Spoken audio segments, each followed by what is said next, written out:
오늘은 이 시인론 또 시작품론 대표작 감상이 되는데, 유치환의 시세계와 창작 방법, 그런 내용으로 해서 이 유치환이 어떤 사람이냐, 또 그 사람의 시의 특징이 뭐냐, 이런 것들을 이 시간에 검토하는 것이 좋을 것 같습니다.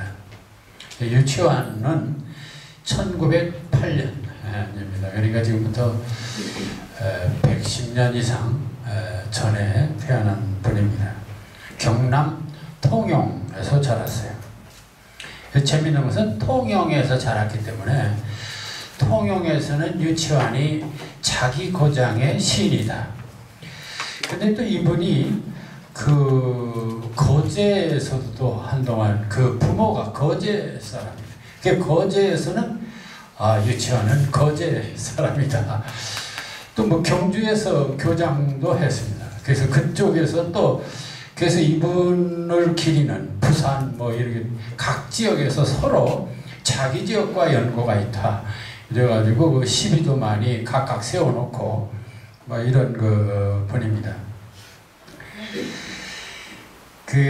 특별히 재밌는 것은 이분이 형이 유치진 극작가로 우리나라 대표적인 극작가입니다. 그러니까 이 유치환, 유치진 이 형제는 대단히 용감했던, 예술계에서 아주 대부처럼 이렇게 유명했던 인물입니다. 원래는 통영에서 자랐지만은 결국 11살까지 외가에서 한문을 배웠다. 그리고 이제 통영고등학교를 마치고 일본에 유학을 갑니다. 그러다가 중학교를 졸업하고 23년 치진이 중심이 된 동인지 토성의 시를 발표합니다. 이게 1918년이니까 어떻게 됩니까? 10살인가요? 8년에서 18년 그리고 한 10살쯤부터 이미 창작을 시작했다, 이렇게 봐야겠죠. 그러나 이제 가세가 기울어서 다시 귀국을 하고 동래고등학교, 고등고등학교에서 편입을 했고 연희전문에 들어갔는데, 그럼 상당히 당시로서는 엘리트입니다. 근데 1년 다니다가 그만둬 버렸어요.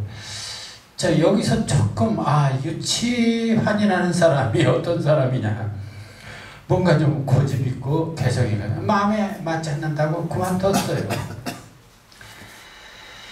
그리고 다시 일본에 가서 사진 공부도 좀 하고, 이제 권순재 씨와 28, 그러니까 20세가 돼서 결혼을 하는데, 여기서 재미있는 일화는 최신식 결혼. 그 당시로서는 왜 신식 결혼이죠. 그러니까 옛날 이렇게 쪽돌이 쓰고 이렇게 하는 결혼이 아니고, 정말 양복 있고 주례가 있고 화동도 있고. 근데 그 화동이 누구냐?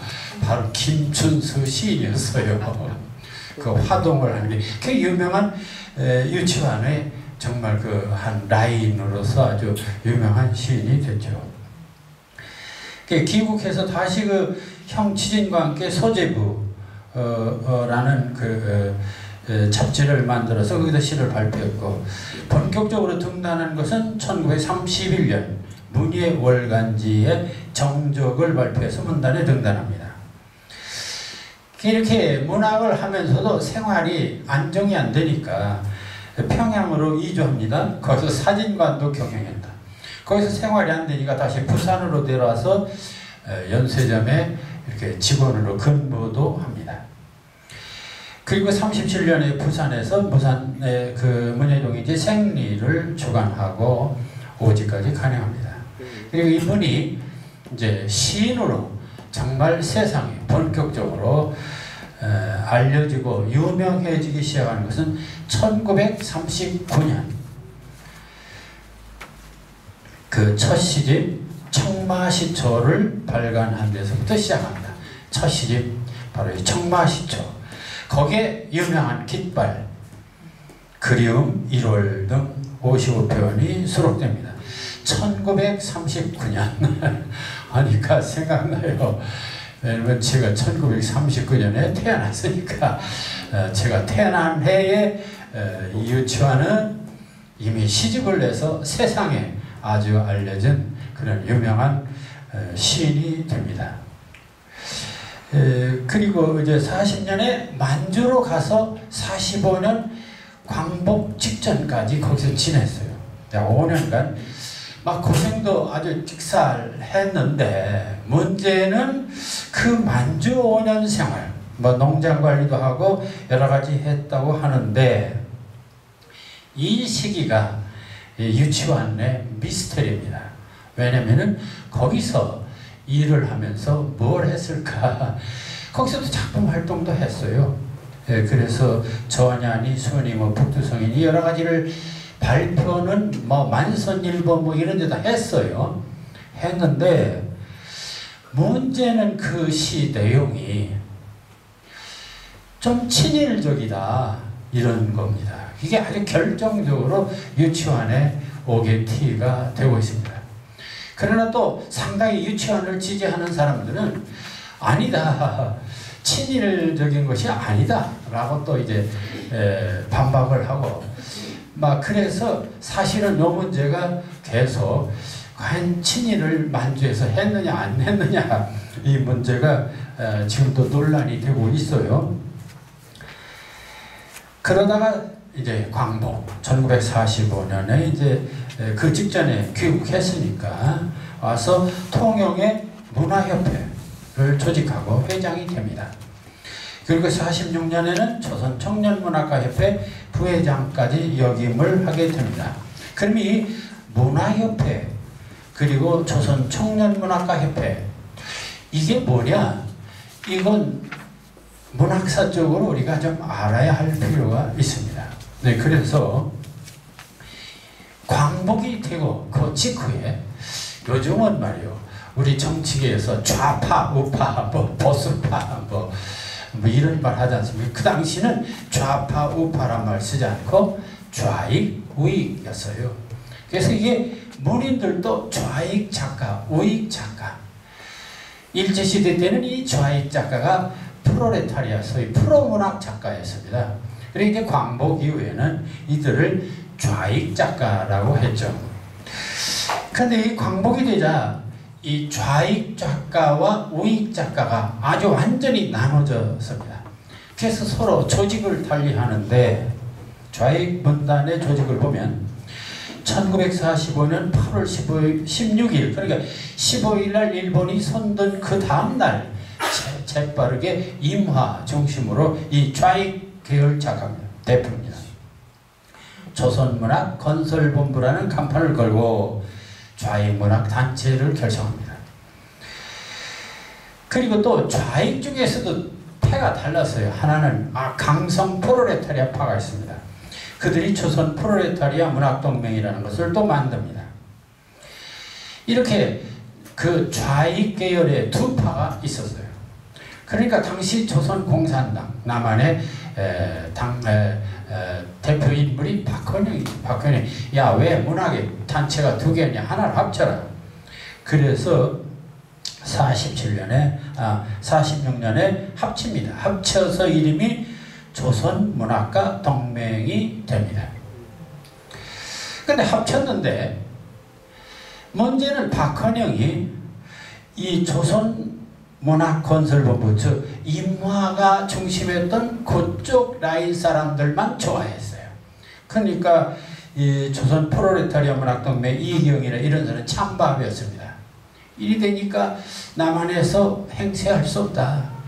그렇다면 차라리 우리가 꿈꾸는 낙원 북한으로 가자.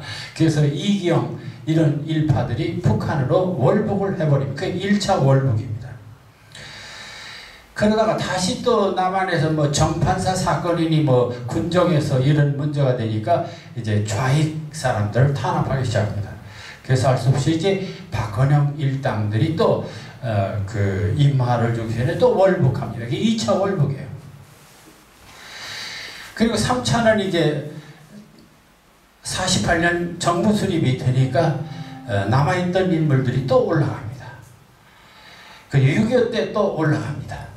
그러니까 거의 4차에 걸쳐서 문인들이 북한으로 갔어요. 한두 명이 아니라 수백 명이 올라갔습니다. 이게 상상할 수 없는 사건입니다. 여러분들 글쎄 그놈의 공산주의가 얼마나 좋은 건지 완전히 남한 그 토지 남한의 모든 고향 산천 다 버리고 북한으로 다 갔어요. 문학하는 사람들이. 이건 우리로서 현재 우리로서는 상상할 수 없는 사건입니다. 그런데 광복대에 그런 사건이 있었습니다. 자, 그러면 이 좌익들이 이런 하나의 현상이죠. 그게 올라가서 어떻게 되냐? 다 대접받, 처음에는 대접받았죠. 아직 거기서 주도하고 뭐 했다가 6.25 지나면서 이들이 거의 다 숙청되고 성공한 사람은 그리 많지 않았습니다. 좌우간 이런 사건이 있었어요. 그러니까 여기에 이제 우익, 소위 그 민주주의를 표방하는 우익 작가들 단체가 거기 상대적으로 결성이 됩니다. 그 결성이 바로 우익문학단체입니다. 제일 먼저 48년 8월 그러니까 이제 그 좌익단체가 조직되니까 우익은 9월 달에 가서야 중앙문화협회라는 게 조직됩니다. 여기 바로 청마가 통영문화협회 조직회장을 맡았다. 그 말이 거기하고 해당되는 거예요. 그러니까 우익단체의 처음 시작이 이 문화단체입니다. 예, 문화협회. 그래서 예, 유치환이 거기서 회장을 맡죠. 근데 이 중앙문화협회는 나중에 이제 전국문화단체 총연합회가 됩니다. 그리고 거기에 문학가들끼리 모여서 만든 단체가 그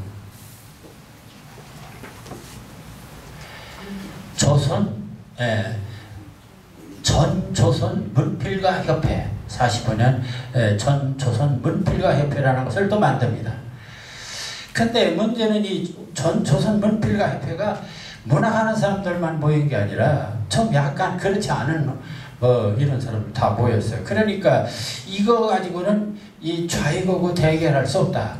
그래서 좀 이쪽에 강한 사람들이 모여서 만든 게 소위 여기 나오는 조선 청년문학가 협회입니다. 바로 여기 그 유치환이 1945년 통영문화협회를 조직해 그 다음에 조선 청년문학가협회 부회장을 맡았다 하는 게 바로 그런 대목 속에서 나오는 겁니다. 그리고 이렇게 이제 청년문학가협회가 결성됐는데 어쨌든 남한 사람들이 다 모여서 뭘 만드느냐면 그 다음에 전국문화단체 총연합회를 만들어요. 그게 문총이라는 것입니다. 지금 예총이라고 그러죠. 그러니까 예총의 전신이 바로 문총입니다. 그 다음에 이제 문인들이 모여서 다시 그 한국문학가협회를 49년에 만들어요. 그게 바로 오늘날 한국문인협회 전신입니다.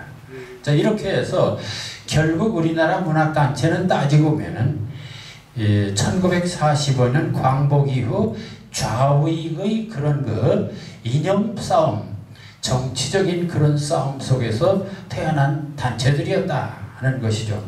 다분히 정치적인 것입니다. 자, 거기까지 얘기를 합니다. 그래서 이 유치환은 그러한 민족진영, 우익계열의 아주 그 골신으로 이렇게 활동을 했다. 이렇게 봐야겠습니다.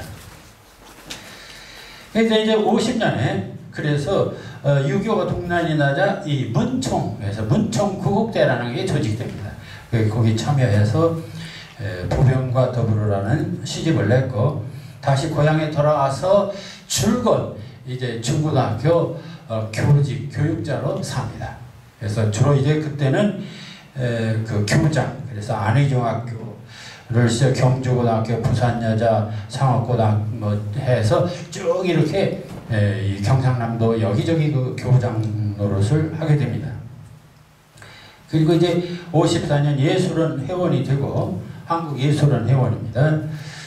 또 한국시인협회 회장도 되고 한국예총 부산지부장, 또 한국문예 부산지부장에서 어찌 보면 이 분은 상당히 또 문학 감투를 많이 쓰고 활동을 하는 사람입니다. 그러니까 시인이면서도 이 문학 조직이랄까 이런 것에 활동을 많이 합니다. 그러다가 67년 부산문화협회 회장, 부산예총회장을 거쳐서 2월 13일 일이라고 했는데 2일입니다. 교통사고로 사망하게 됩니다. 그래서 그의 시비는 경주 불국사 부산에 된 동안 충무 남망공원동에 세워졌고 시집은 울릉도 청룡일기, 청마시집, 제구시집, 유치한선집, 뜨거운 노래는 땅에 묻는다. 이 뜨거운 노래는 땅에 묻는다. 이것은 바로 그 4.19 이후에 쓴 겁니다. 그 다음에 미루나무와 남풍, 파도에 어쩌란 말이냐. 그리고 수상록으로서 에루살렘의 닭이라고 되어 있습니다. 여러분들 에루살렘의 닭 하면 생각나는 게 있습니까? 바로 유다가 또 베드로가 그 예수가 십자가에 이렇게 달리기 전 붙들려 갔을 때 그 베드로가 배신하는 순간 닭이 울었죠. 에루살렘의 닭. 배신자의 대표적인 그 베드로를 생각하면서 쓴 게 바로 그 예루살렘의 닭입니다. 자, 유치환의 생애 되게 그렇게 보고요. 우리가 유치환을 이해하는데 몇 가지 또 특징을 볼 수가 있습니다. 그의 문학 사상을 보는데 첫째, 유치환하고 아주 친한 친구가 누구냐면 바로 이상, 지난번에 공부한 이상, 좀 약간 이상한 시인 이상하고 친했어요. 그런데도 불구하고 그들의 삶과 문학은 정반대예요. 그래서 이제 우리가 유치환이 어떤 사람이냐 하는데 얘기하는데 도움이 됩니다. 정말은 건강한 몸을 지녀 아주 건장해, 신체 건강하고 고래술을 평생 마십니다. 이상은 20대 중반에 얻은 폐결핵을 극복하지 못하고 28세로 요절합니다. 이상이 생의 의미를 찾지 못해서 인생이 뭐냐? 그 당시 지식인들이요, 되게 그 어떤 사상에 빠졌냐면 허무주의에 빠집니다. 허무주의. 이 세상 살마다 난다는 이 허무주의. 정치적으로 여러 가지로 어려우니까 그랬죠. 그래서 이 허무주의에 모두 빠졌습니다. 그런데 이상은 그 허무주의 속에서 절망하고 헤어나지를 못한 사람입니다.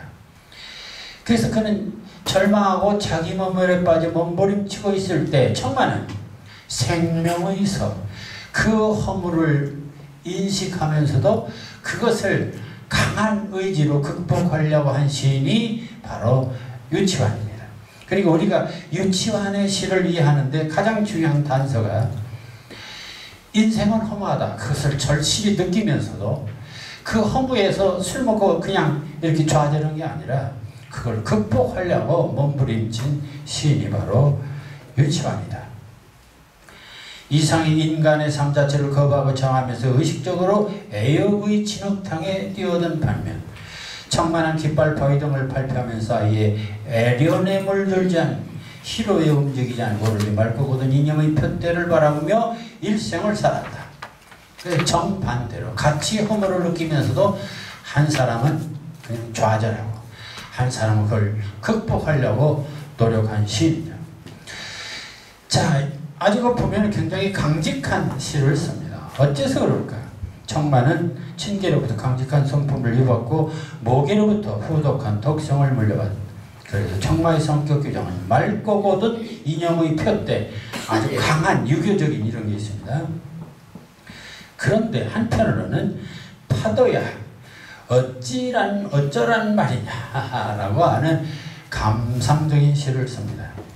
그러니까 유치환에게는 아주 강한 면모가 있는가 하면은 한쪽은 또 아주 또 엷은 그런 그 낭만적인 성격입니다. 자, 그러나 어쨌든 청마에게서 또 두드러지는 게 있는데 그건 뭐냐면은 이런 그 강직한 시를 썼을 뿐만 아니라 그 삶 속에서도 강직한 면이 보여요. 일제시 창씨 개명을 하지 않았습니다. 끝까지. 동네 고보 학족부 조선어 영어 한문은 늘 갑인데 요즘은 100점인데 그 당시 국어 일본어는 평이다. 수미 쪽에 해당하는 거죠. 그러니까 이 얘기는 일제에 대해서 아주 그 반감이 강했다 이런 것을 볼 수 있습니다. 그러나 친일시는 오게티다. 그리고 이제 이분이 돋보인 것은 언제냐면 바로 1960년대입니다. 60년 자유당 말기지 정치적 부정부패의 3.15 부정선거를 보고 나는 시인이 아니다. 시 안 쓰고 투사로 살겠다. 이렇게 선언을 하고 그가 이제 시집을 낸 것이 유명한 뜨거운 노래는 땅에 묻는다 라는 시집을 냅니다. 그 시집 속에 이런 게 있습니다. 칼을 갈라. 요게 4.19 직전에 쓴 시입니다. 3.15 마산에 왜 누굽니까 이주열 사건인가 이런 거 일어났을 때 분노하고 쓴 시입니다. 그 한 구절을 이렇게 했습니다. 그 환도를 찾아 갈라. 비수를 찾아 갈라. 식칼마저 모조리 시퍼렇게 내다 갈라. 그리하여 너희들 마침내 이같이 기갈 들려 미치게 한 자를 찾아 손에 그 시퍼런 날들을 들고 계산이같이 덤벼 남 나의 어느 모가지든 닥치는 대로 컥컥 찔러. 대단하죠. 아주 그 대모를 선동하는 거예요. 그러니까 그 이승만 정권 타도해야 된다. 근데 환도도 칼이죠. 비수도 칼이죠. 식칼도 칼이죠. 모두가 칼 들고 나와서 기갈 들려 미치게 한 자, 부정부패 한 자 찾아서 그 손에 10% 날 들고 계산이가 뭡니까? 거의의 북한 사투리랍니다. 계산이 같이 왜 거의 그냥 꽉꽉 이렇게 사람 잘 오리보다 큰 놈 있잖아요. 거의. 자 그렇다면은 다시 그의 그러면은 네. 그럼 이제 그 시세계를 그래서 어떻게 말하냐면 그의 시작은 한결같이 남성적 어조로 일관하며 생활과 자연, 애련과 의지, 애련이라는 말이 이제 나오는데 사랑하고 연민하는 의지 등 노래하고 있다. 그의 시세계를 생명의 의지, 허무의 의지, 비정의 철학, 신체적인 선비기절 이런 얘기 하는데 생명의 의지니 허무의 의지니 이런 거 전부 다 니체 철학에 많이 영향을 받은 것입니다. 니체라는 사람이 서양 철학자죠. 그 당시 이 세계적인 지식인들에게 많은 영향을 줬어요. 그 허물을 극복하려면 힘이 필요하다. 의지가 필요하다. 이걸 강조한 사람이 사실은 니체입니다. 그래서 그런 시인을 평가드리는 것이고 이 때문에 생명의 긍정에서 서정주와 함께 이른바 생명파 시인으로 출발한 그의 시는 범신론적 자연애로 통하는 열애. 그래서 이 생명을 허물을 극복하는데 어떻게 할 것이냐. 열렬하게 인생을 사랑하고 생명을 사랑하고 자연을 사랑하고. 그래서 다른 한편은 그런 허물을 강인한 원시적 의지로 초극하고 있다. 자, 그것은 실제 시에서 보면 알 수 있습니다. 그럼 여기서 이 생명파 시인 하면은 두 사람이 그 당시로 대표적인 인물인데 하나가 바로 생명파 시인 이 청마 유치진 그리고 미당 서정주입니다. 이 두 사람을 또 우리가 좀 비교할 필요가 있습니다. 1930년 한국시대는 신문학파의 서정적 기교지. 30년으로 넘어오자 아주 정말 혜성같이 나타나는 시인들이 그게 신문학파예요. 돌담의 속삭이는 햇발같이 풀아래 웃음 짓는 샘물같이 해서 이런 아주 아름답고 기교적인 우리나라의 아름다운 시어를 골라서 쓴 시인들이 있죠.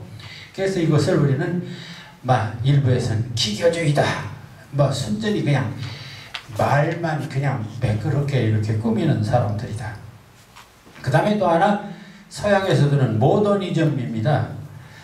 근데 이 모더니즘은 또 상당히 감각적이에요. 그래서 이 시인 불학이라는 그 잡지를 주장했던 청마와 미당은 그걸 뛰어넘어서 인생이란 뭐냐, 삶이란 뭐냐, 어떻게 살 것인가 하는 문제를 좀 적극적으로 연구를 시로 드러냅니다. 그래서 이들 시인을 가리켜서 생명파 시인이라고 말합니다. 유치원은 생의 근원에 자리 잡은 허물을 의식하면서 이를 초국하려는 의지를 보입니다. 그러니까 서정주나 유치원이나 다 허물을 느껴요. 아까 이상도 허물을 느껴요. 근데 이상은 그냥 좌절해버리고, 그래서 일찍 죽어버리고, 청만은 그걸 강한 의지로 초국한다. 그럼 서정주는 어떠냐? 인간의 삶 속에 내재한 본능적 충동과 관능의 세계에 대한 집착을 했다. 좀 뭔가 강한 본능적이고 관능적인 그 대표적인 시가 화사라는 시에서 잘 드러납니다. 그리고 이 유치원의 강인한 그런 초국하려는 의지가 바로 생명의서, 바위 등에서 잘 나타나고 있습니다. 자, 유치원 하면 또 잊을 수 없는 에피소드가 있습니다. 그건 바로 이런 강인하고 유교적이고 엄격하고 근엄하고 그런 교장 선생님이고 그런데 1947년부터 67년 20년 동안 통영 요즘교사 여류시조신 이영도에게 5,000통의 사랑의 편지를 보냅니다. 근데 그 편지가 그냥 산문적인 편지가 아닙니다. 한 장 한 장이 다 시예요. 그러니까 시, 연애 시죠. 말하자면 사랑의 시를 5,000통이나 썼어요. 대단하죠. 대단해.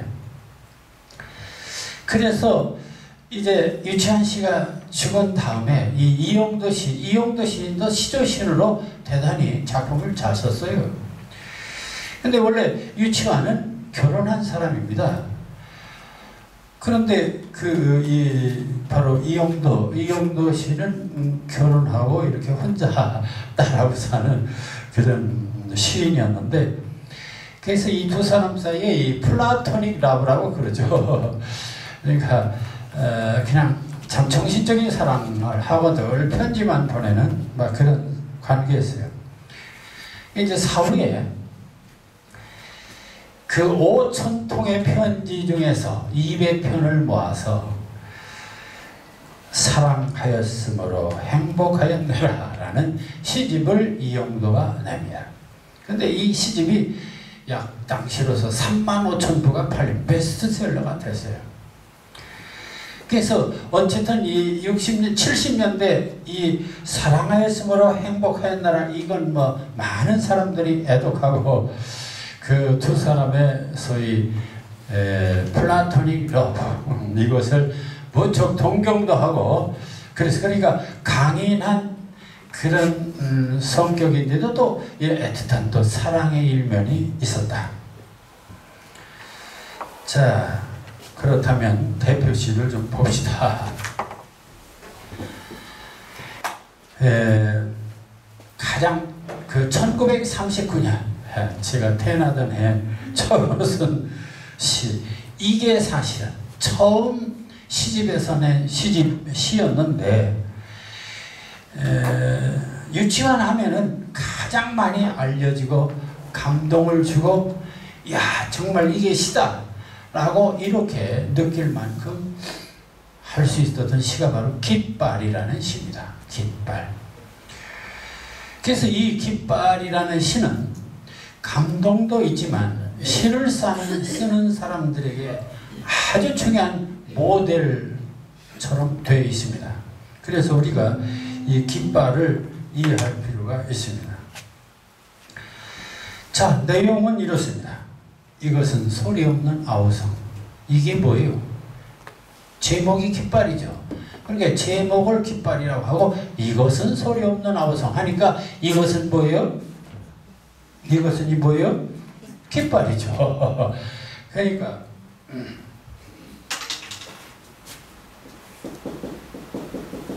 깃발 이렇게 하고서 이것은 소리 없는 아우성.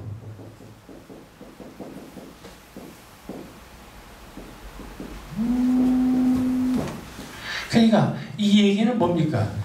이것은 무엇은 뭐뭐이다. 그러면은 수사법으로 보면 무엇입니까? 은유법입니다. 무엇 가치가 아니라. 그러니까 이것은 소리 없는 아우성처럼 이렇게 했다면 그게 직유법이지, 직유죠. 근데 이것은 소리 없는 아우성이다라는 말은 없어도 이것은 소리 없는 아우성이다. 첫째, 그 깃발이 뭐냐? 이것은 소리 없는 아우성이다. 첫 번째가 소리 없는 아우성입니다. 자, 깃발이 뭐냐? 이것은 소리 없는 아우성. 자, 여러분들 깃발이라는 제목으로 시를 한번 쓴다고 생각해 봅시다.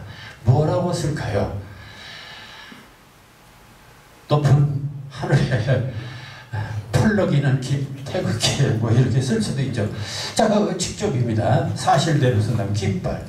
자, 높은 산 위에 이렇게 깃발이 하나 흔들리고 있어요. 자, 이건 뭐라고 시를 쓸까? 바람을 막아주는. 그렇지, 바람을 막아주는 멀리 바라보는 깃발 한다든지, 이것은 뭐 파란 기포, 나붓기는 뭐 이렇게 쓸 수 있잖아요. 근데 자, 유치원은 이것은 이 깃발은 소리 없는 아우성이다. 근데 깃발의 그 나부김을 소리 없는 아우성, 바로 그게 중요한 거예요. 그러니까 이 사실 소리 없는 아우성은 나부김이죠. 어떤 나부김의 모습을 소리 없는 아우성으로 변형시켰어요. 이게 바로 상상이죠. 그러니까 사실을, 나부끼는 객관적 사실을 소리 없는 아우성이라는 걸로 바꿨습니다. 이게 은유적인 표현입니다. 자, 일이 되니까 완전히 정말 마치 깃발이 뭐 정말 살아서 이렇게 그 소리치는 어떤 그런 인격적인 존재가 되죠. 근데 재미있는 것은 소리가 없는 아우성이에요. 이것도 묘미죠. 아우성인데 이것은 그냥 아우성에 소리가 아우성은 소리가 나야죠. 아우성이니까 소리가 안 나는 아우성. 멀리서 흔들리고 소리 안 나는 게 당연하죠. 소리 없는 아우성.